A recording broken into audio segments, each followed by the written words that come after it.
got all my pieces cut out here for the holster that is going to Flint Steel Survival.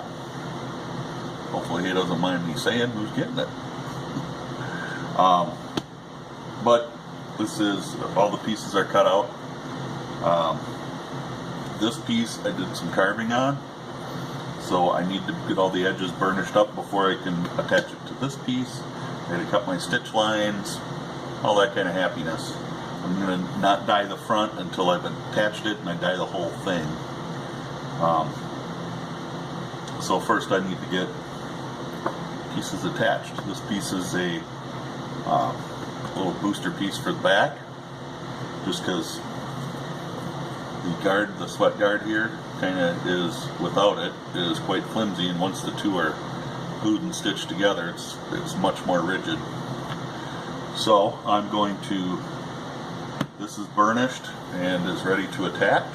Well, I got to finish burnishing it, and it'll be ready to attach, and I'll show you how I do all that. Along with this piece will be ready to go.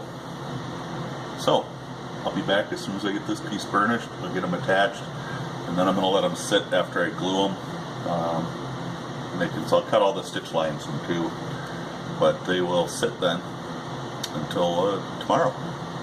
So we'll be back. Hey folks, as I'm working on Flint Steel's holster, there was a couple things that I wanted to mention because, well, frankly, they bear mentioning.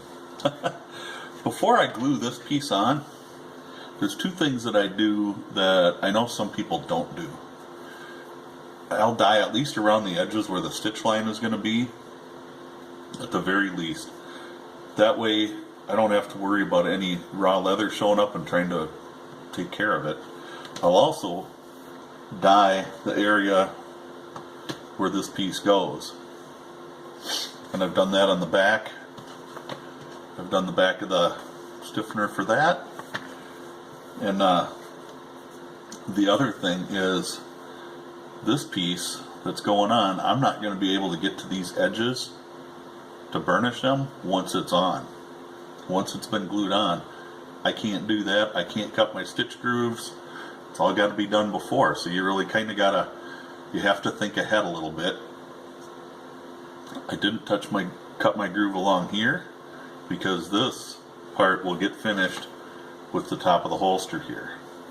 I did, however, do some of the burnishing here just on the inside mouth because I won't be able to get to that once it's together and glued up. Not very easily anyway. It's not perfect, but it is burnished a bit just on the inside edge. So those are just a few things that you kind of have to think ahead about. It's not something that a lot of people even think about when they're just beginning to make holsters and stuff. And I didn't either. It was something that I picked up along the way through trial and error. Unfortunately, that's the way I had to learn. And I'm passing that on to you. So you don't have to make those errors anymore. So there's just a little bit. I'm going to get these glued up in a bit. I've kind of got to let the dye dry a little longer. Nice thing about an alcohol-based dye is it dries relatively quickly. And then I'll glue them up. We'll be back. I keep coming up with another thing here and another thing there, so hopefully this will be the last one.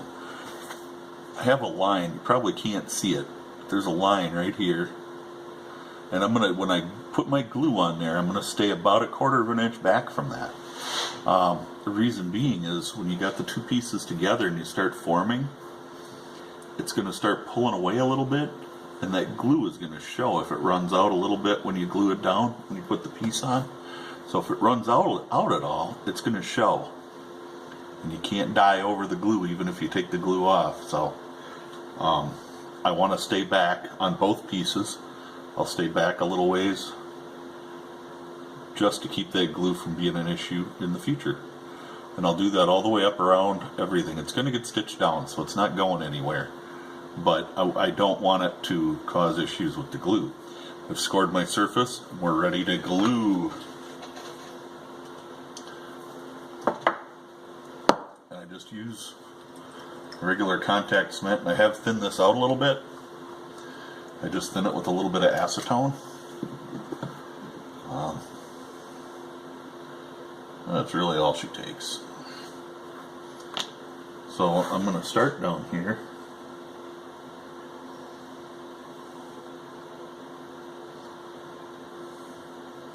And the rest of it doesn't matter. I take that all the way to the edge. It doesn't really affect anything. At least the way I do my burnishing and stuff, it's never been an issue.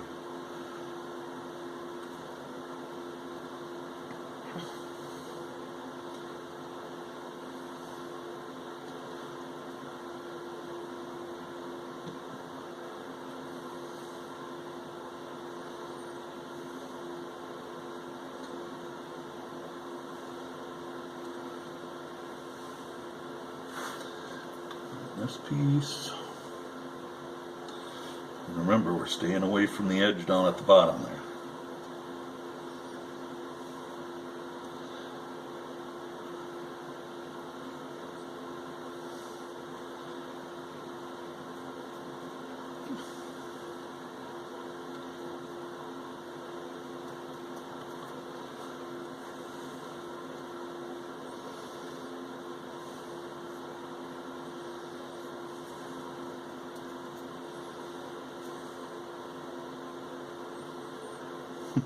Start to get a little low in this bottle.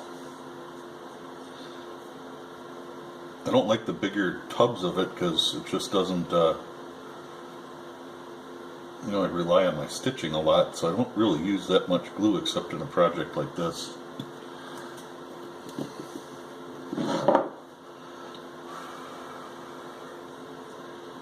And we'll let it tack up a little bit. I don't let it dry all the way. Because that way I can still adjust a little bit if I need to.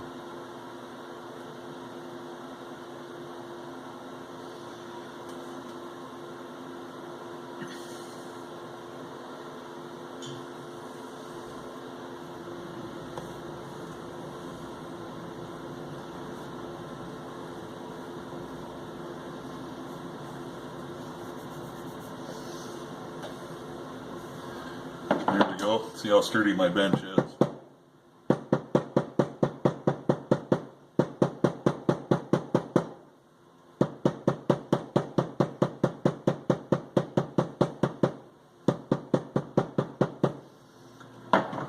There we go. After it dries, then I'll trim everything, because you never get the two pieces. They're never going to match perfectly, even if you cut them out of the same piece. So we're going to go and let this dry overnight, and then well, then we'll get to the next part.